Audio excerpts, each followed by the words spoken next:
நள்ளிரவு எல்லோரும் தூங்கிட்டு இருந்த நேரம். நிலா வெளிச்சம் மட்டும் கிராமம் முழுக்க பரவியிருந்தது. அப்போது ஒரு பொண்ணு வயிறு வலியா தனியா வெளியே போனா.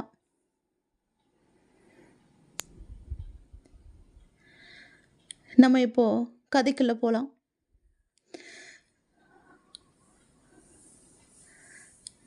ஃப்ரெண்ட்ஸ், நான் நியூ யூடியூபர் அப்படின்னு சொல்லிக்கலான்னு நினைக்கிறேன்.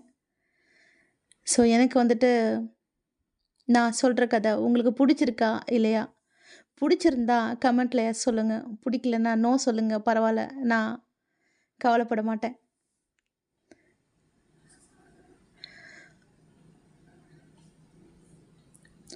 சரி, நம்ம இப்போது கதைக்குள்ளே போகலாம். ஒரு ஊரில் ஒரு பொண்ணு இருந்தா. எல்லாரும் நல்லா சாப்பிட்டு தூங்கிட்டு இருந்தாங்க நிம்மதியாக. அப்போது அந்த பொண்ணுக்கு பயங்கரமாக வயிறு வலிக்குது. எப்போவுமே அவங்க அம்மாவை கூட்டிகிட்டு போவாள். அன்னைக்கு அதே போல் அவங்க அம்மாவை கூப்பிட்டா. அவங்க அம்மாவோ தூக்கத்தில் கண் முழிச்சு பார்த்ததும் அங்கே நிலா வெளிச்சம் பயங்கரமாக பிரகாசமாக இருந்துச்சு. அப்போது அவங்க அம்மாவுக்கு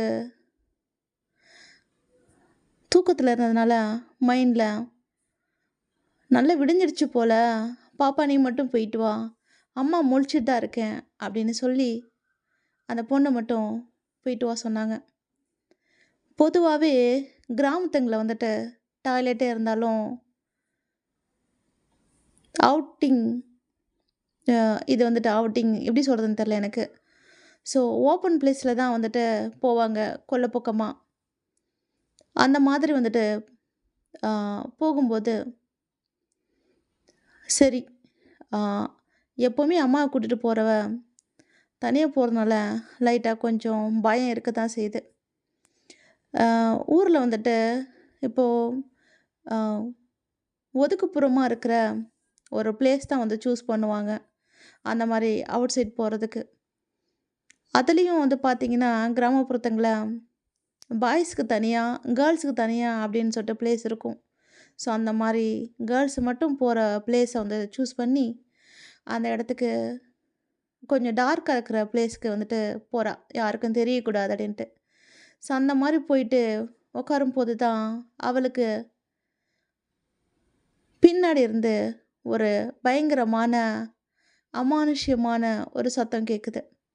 அது என்னன்னா, அந்த சத்தம் அவள் பின்னாடி அவள் ரொம்ப க்ளோஸாக, எப்படின்னா குழந்த ஒரு மாடியிலேருந்து கீழே விழுந்துட்டா, அதுக்கு அடிபட்டா எந்த அளவுக்கு அது வந்துட்டு கத்துமோ அந்த மாதிரி வந்துட்டு வீல்னு ஒரு கத்தம். அது பயங்கரமாக காதை தொலைச்சிது. அவளுக்கு ஃபஸ்ட்டு வந்துட்டு அச்சச்சோ குழந்தை கத்துதா அப்படின்னு பாவப்பட்டாலும் அடுத்த கணமே வந்துட்டு யோசிக்க ஆரம்பிச்சிட்டா. என்னது குழந்தையா? நம்ம ஏரியாவில் குழந்தை இல்லையே, 2 தெரு வரைக்கும் குழந்தை இல்லை, எல்லாம் எப்படி பார்த்தாலும் ஒரு 10 12 வயசு மதிக்கத்தக்கதான் பசங்க இருப்பாங்க, இந்த அளவுக்கு கை குழந்தை எதுவும் இல்லையே, எப்படி இதை சத்தம் அப்படின்னு அவளுக்கு யோசிக்கும் போதே கொலை நடுங்க ஆரம்பிச்சிடுச்சு. ஏன்னா அவள் ஆல்ரெடி நிறைய பேய் கதைகள் கேட்டிருக்கா, இப்படி இருக்கும் அப்படி இருக்கும் அப்படின்ட்டு. ஸோ அதனாலவே என்னவோ அவளுக்கு லைட்டாக பயம் வந்துடுச்சு. ஆனால் அவள் வெளியே போகிறதுக்கு போனாலே தவிர ஆனால் எதுவும் பண்ணலை. ஏன்னா ஆல்ரெடி பயத்தில் இருக்காளா. ஸோ இந்த சத்தம் வரை கேட்ட உடனே அவளுக்கு இப்போ எழுந்திரிச்சு போனால் நம்மளை அதை பார்த்துருமோ, நம்ம உயிருக்கு எதனா ஆயிடுமோ, நம்ம செத்து போயிடுமோ, இருப்போமா தெரியலையே அப்படின்ட்டு பயத்தில் அப்படியே அமைதியாக உறைஞ்சி போயிருந்தா. கொஞ்ச நேரம் கழித்து ஒரு 2 நிமிஷத்தில் அவள் ஊரில் இருக்க ஒதுக்குப்புறமாக இருக்கிற அவுட் சைட் பிளேஸில் தான் வந்திருந்தா. ஆனால் கொஞ்சம் தள்ளி போனோடனே வீடுங்க இருக்கிற பகுதியெல்லாம் வந்துச்சு. அந்த இடத்துக்கிட்ட அந்த குரல் கேட்குது. ஆனால் வாய்ஸ் மாற்றி கேட்குது. இப்போது அந்த 10 12 வயசு இருக்கிற மிடில் ஏஜில் அந்த வாய்ஸில் குரல் கேட்குது. அது மனுஷன் குரலோ இல்லை, மிருகத்தோட குரலோ கிடையாது. அது அமானுஷ்யமான ஒரு குரல்.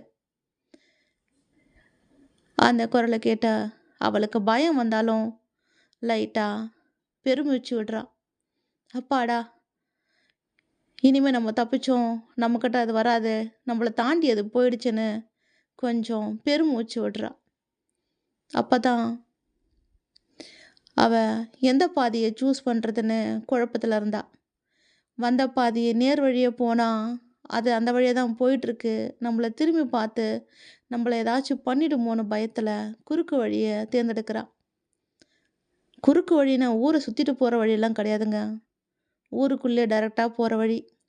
அதாவது வீடு வீடாக இருக்கும் பக்கத்தில், பின்னாடி இந்த தெரு தெருவாக இருக்கும் பார்த்தீங்களா, அந்த மாதிரி. அந்த வழியை சூஸ் பண்ணி அவள் வந்து போகலான்னு முடிவு பண்ணுறா. இப்போல்லாம் வந்து பார்த்திங்கன்னா நகர்ப்புறத்தில் காம்பவுண்ட் சுவர் கட்டியிருப்பாங்க வீடுங்களுக்கு, இல்லைன்னா கம்பி வேலி அமைச்சிருப்பாங்க. ஆனால் கிராமப்புறத்தில் வந்து பார்த்திங்கன்னா மூங்கில் வேலி இல்லைன்னா அந்த முள்ளு மரம் இருக்கும், அதோட வேலி போட்டு வச்சுருப்பாங்க. ஆனால் அங்கே அந்த ஏரியா ஃபுல்லாக வெறும் முள்ளு வேலி மட்டும்தான் இருந்துச்சு. அவளுக்கு அதுக்கப்புறம் இதெல்லாம் யோசிச்சுட்டு இருக்கும்போதே இன்னொரு குரல் கேட்டுச்சு. 40-50 வயசு மதிக்கத்தக்க அந்த குரல் கேட்க ஆரம்பிச்சதும் கன்ஃபார்ம் பண்ணிட்டா, இது அதுதான்டா, இனி நம்ம இருக்கவே கூடாது, எஸ்கேப் ஆயிடுன்னு சொல்லிட்டு அவள் அந்த உயிர் பயத்தில் ஓட ஆரம்பிச்சிட்டா. திருப்பி நம்மக்கிட்ட ரிட்டன் வரதுக்குள்ளே நம்ம போயிடுவோன்னுட்டு அந்த முள்ளுன்னு கூட பார்க்காம வேலியை எகிரி குதித்து ஓட ஆரம்பித்தா. அவள் எத்தனை வேலிகளை அப்படி எகிரி குதிச்சிருப்பான்னு தெரியாது. அவள் உடம்பு ஃபுல்லாக, உடம்பு கை கால் தொடன்னுட்டு முள்ளெல்லாம் கிழிச்சு ரத்தம் சொட்டு சொட்டாக ஒழுகுது. ஓடுறா, அம்மா அப்படின்னு சொல்லிட்டு கூப்பிட்டுட்டு ஓடுறது அவங்க அம்மா. அவள் போனதுலேருந்து முழிச்சிட்டு இருந்ததுனால அவங்க அம்மாவும் ஓடி வந்து கட்டி பிடிச்சிக்கிறாங்க. அப்படியே அவள் அழுதுகிட்டே சொல்ல சொல்ல அவங்க அம்மாவும், அதெல்லாம் இருக்காதுடா, அதில் நம்பாத, அப்படிலாம் இது கிடையாது, இப்போல்லாம் எதுவும் கிடையாதுன்னு சொல்லி அவளை சமாதானப்படுத்தி அப்படியே பக்கத்தில் தூங்க வைக்கிறாங்க. அவளும் தூங்கி போகிறா. நண்பர்களே, இந்த கதையை நீங்கள் முழுசாக வந்து கேட்டிங்கன்னா உங்களுக்கு லாஸ்ட்டில் ஒரு ட்விஸ்ட் இருக்குது.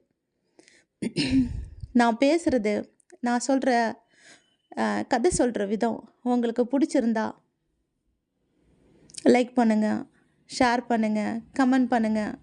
அப்படின்னு எல்லாரும் சொல்கிற மாதிரி நான் சொல்கிறத விட இந்த கதையில் அந்த ட்விஸ்ட் இருக்குது, அந்த ட்விஸ்ட்டை நீங்கள் வந்து கண்டுபிடிச்சிங்கன்னா எஸ்ன்னு சொல்லுங்கள் கமெண்ட்ஸில். இல்லை பிடிக்கலனா நோ சொல்லுங்கள். இல்லை நான் சொன்னதுக்கப்புறம் வந்து கண்டுபிடிச்சிங்கன்னா அதுக்கும் எஸ் சொல்லுங்கள். அப்புறம் இன்னொரு விஷயம், நீங்கள் என் வீடியோஸில் பார்த்துருந்தாலே உங்களுக்கே தெரியும். ஸோ நான் நியூ க்ரியேட்டர் தான். நீங்கள் எல்லோரும் எனக்கு சப்போர்ட் பண்ணி பார்க்குறீங்க. பட் உங்களால் ஒரு சின்ன கமெண்ட்ஸ் கூட பண்ண முடியல. ஏன்னா நெக்ஸ்ட் நான் இந்த லெவலை வந்துட்டு நெக்ஸ்ட் லெவலுக்கு எடுத்துகிட்டு போகிறதுக்கு எனக்கு யூஸ்ஃபுல்லாக இருக்கும் நீங்கள் பண்ணுற ஒவ்வொரு கமெண்ட்ஸும். ஆனால் கமெண்ட்ஸே போடலைன்னா அடடா, இந்த வீடியோ போடுறதா அவங்களுக்கு பிடிக்குதா பிடிக்கலையா இப்படின்னு எதுவுமே தெரியாமல் நான் குழப்பத்தில் இருக்கேன். அதுக்காக நான் வீடியோ போடுறத கைவிட மாட்டேன். So my favourite cost story. So உங்களுக்கும் பிடிக்குன்னு நினைக்கிறேன். சரி, நான் இப்போது ரிவீல் பண்ணிடுறேன். லாஸ்ட் எண்ட் என்னன்னா, அந்த குரலை அவன் மட்டும் அன்றைக்கி கேட்கல, அந்த ஊரில் இருக்க ஒரு ஆண்டியும் தான் வந்து கேட்டிருந்தாங்க. அந்த ஆண்டி வேறு யாரும் இல்லை, அந்த பொண்ணுடைய அம்மா தான். அந்த பொண்ணுடைய அம்மா, பொண்ணு வந்துட்டு வெளியே போனதுக்கப்புறம் அவங்க கண்ணை மூடி லைட்டாக தூங்கிட்டாங்க. அந்த சமயம் அந்த குரலை கேட்டு அவங்களுக்கு தூக்கம் போயிடுச்சு. ஸோ அவங்க பயத்தில் நடுங்கிட்டு இருக்கும்போது தான் அந்த பொண்ணும் அங்கேருந்து கத்திட்டு ஓடி வர. அப்போ தான் அவங்க ரியலைஸ் பண்ணுறாங்க, ஐயோ நம்ம பொண்ணு வெளியில் போயிருந்தால, நம்ம கூட போயிருக்கணும்ல, தனியாக விட்டுட்டுமேன்னு அவங்க பயத்த வெளிய காட்டிக்கல. பொண்ணு அதனால தான் அரவணைச்சு, "நான் இருக்கம்மா, இது ஆகாது. அதெல்லாம் எதுவும் இல்ல. பயப்படாதன்னு" சொல்லி அவள தூங்க வச்சாங்க. இத அன்னைக்கே அந்த பொண்ணுகிட்ட அவங்க அம்மா சொல்லல. ஏன்னா, அந்த பொண்ணு பயத்துல இன்னும் என்ன ஆயிருப்பாளோ தெரியாது. என்ன ஆகியிருக்குமோன்னு தெரியாது. ஸோ, அதனால பொண்ணுகிட்டேருந்து அந்த உண்மைய மறைச்சுட்டாங்க. கொஞ்ச காலம் போகுது. அந்த பொண்ணும் பெரியவளாகுறா. அந்த பொண்ணு மேரேஜ் பண்ணி போறா. அப்புறம் தான் அந்த பொண்ணுகிட்ட அவங்க அம்மா சொல்றாங்க, "இந்த மாரி நடந்துச்சும்மா" அப்படின்ட்டு. அந்த பொண்ணு கேட்குறா, "ஏம்மா அந்த டைம்ல நீ அப்ப சொல்லலடின்ட்டு?" "அப்ப சொல்லியிருந்தா நீ எப்படி இருந்திருப்ப? என்ன ஆகியிருக்குன்னு நெனச்சு பார்த்தியாம்மா?" அப்படின்னு சொல்லிட்டு கேட்குறாங்க. மை டியர் ஃப்ரெண்ட்ஸ், உங்களுக்கு இந்த கதைய அவங்க அம்மா ஏன் சொல்லலன்னு உங்களால புரிஞ்சுக்க முடியுதா? ஸோ அவங்க அம்மா சொல்லியிருக்கலாம்னு நெனைக்கிறீங்களா? சொல்ல வேண்டாம். இதுதான் கரெக்ட்டுன்னு நெனைக்கிறீங்களா? ஸோ அப்படி இருந்தா கமெண்ட்ஸ்ல ஆமா, இல்ல எஸ் சொல்லுங்க. நான் சொன்ன கதை உங்களுக்கு புடிச்சிருக்குன்னு நெனைக்கிறேன். உங்களிடமிருந்து விடைபெறுவது உங்கள் நிலா. Thank you.